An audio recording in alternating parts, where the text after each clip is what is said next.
안녕하세요. 오늘은 좀 특별한 책을 한 권 가지고 왔습니다. 진리의 빛으로 세상을 구한 혁명가 해철국사와 도선국사 이야기. 제목이 좀 길죠? 네. 신라 말 그 혼란기에 활동했던 두 분, 해철국사와 그의 제자 도선국사에 대한 이야기인데요. 당신이 아마 이 책을 보시면요, 그 후삼국통일이나 고려 건국, 그 이면에 우리가 잘 몰랐던 어떤 역사의 조각들, 이걸 좀 맞춰볼 수 있지 않을까 싶어요. 네, 맞습니다. 이 책이 단순히 두 스님의 생애를 쭉 나열하는 게 아니거든요. 오히려 그분들을 그냥 종교인을 넘어서는 존재로 그리고 있어요. 특히 그 도참하고 비보풍수, 이 개념들을 중심으로 활동을 재해석하는데요. 저자인 박혜범 작가는 이게 그냥 미신이 아니고 당시 사람들의 생각이나 행동, 더 나아가서는 정치적인 격변기까지 영향을 미쳤던 아주 중요한 시스템이었다. 이렇게 주장하고 있습니다. 아, 도참이랑 비보풍수. 들어는 본 것 같은데 정확히 어떤 개념인지 이 책에서 어떻게 설명하고 있나요? 그렇게 큰 영향을 미쳤다면 뭔가 좀 예사롭지 않은 의미가 있었을 것 같은데요? 네, 좋은 지적이세요. 이 책 설명을 보면 도참이라는 게요. 그냥 미래를 딱 예언한다. 이런 차원을 넘어서요.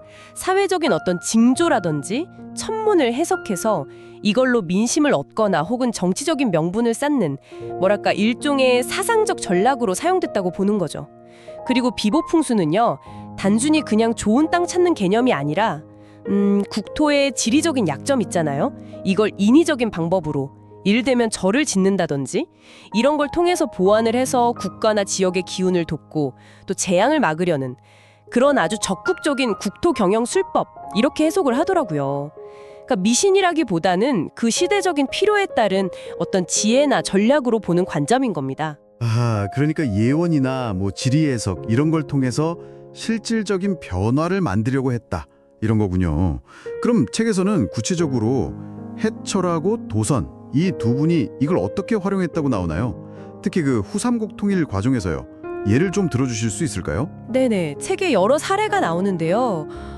예를 들자면 해철국사 같은 경우는 태조 왕건의 등장 그리고 사만통일 이걸 미리 예견하면서 왕건의 어떤 정신적인 지주 역할을 했다는 점을 굉장히 강조해요. 도전국사 같은 경우는 그냥 명당 삼는 수준이 아니라 전국 각지의 중요한 땅, 길지라고 하죠. 거기에 사찰이나 탑을 세워요. 이걸로써 비보, 즉 국토의 기운을 보완하고 왕조의 안정을 꾀하는 데 아주 결정적인 역할을 했다고 주장하죠.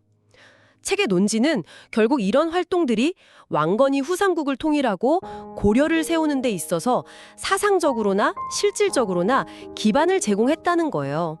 그러니까 역사의 어떤 물줄기를 바꾼 혁명가다 이런 시각인 거죠. 와, 이거 상당히 흥미로운 해석인데요. 우리가 보통 학교에서 배울 때는 주로 정치나 군사적인 측면을 많이 보잖아요. 그런데 이런 사상이나 풍소지리 같은 요소가 그렇게 중요한 변수였다고 하니까요. 그럼 저자가 이 책을 쓴 궁극적인 목적은 뭘까요? 그냥 과거 역사를 다시 보는 것, 그 이상인 것 같다는 느낌이 드는데요. 맞습니다. 그 박혜범 작가가 서문이랑 맺은 말에서 이걸 분명히 밝히고 있어요. 이 책을 통해서 좀 잘못 알려진 역사를 바로잡고 싶다. 그리고 해철과 도선의 진짜 업적을 제대로 계승하고 싶다. 이런 의지가 강하거든요. 그리고 더 나아가서요.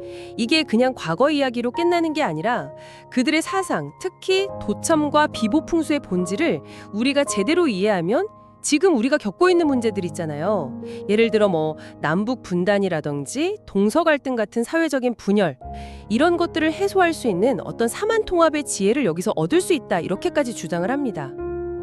과거의 지혜로 현재의 문제를 푼다. 아, 이게 참 흥미로운 연결이네요. 결국 정리하면 이 책은 해철과 도선을 다시 보면서 그들의 사상이나 활동이 단순한 종교적인 걸 넘어서 시대를 움직이는 어떤 힘이었다는 걸 보여주려는 거군요. 당신이 혹시 알고 있던 그 후삼국 시대에 대한 이해에 뭔가 새로운 관점을 던져주는 것 같네요. 그렇죠. 특히 저자가 강조하는 건 그냥 과거 사실 복원 이게 아니라 그 안에 담긴 어떤 원리나 지혜를 현재에 적용해 보려는 시도인 거죠. 과거 인물들의 사상에서 현재 사회 문제 해결의 실마리를 찾을 수 있다. 이런 주장은 사실 상당히 대담하게 들릴 수도 있고요. 그래서 마지막으로 당신에게 이런 질문을 한번 던져보고 싶어요. 이 박혜범 작가의 주장처럼 1000년 전 인물들의 사상이나 활동에 대한 이런 새로운 해석이 오늘날 우리가 마주하고 있는 복잡한 사회 문제들, 뭐 예를 들어 분열이나 갈등 해소에 정말로 어떤 실질적인 영감이나 해결책을 줄 수 있을까요? 역사 속 지혜가 지금 여기에서도 유효할 수 있을까? 이 가능성에 대해서 한 번쯤 곱씹어 보시는 것도 꽤 흥미로운 일이 될 것 같습니다.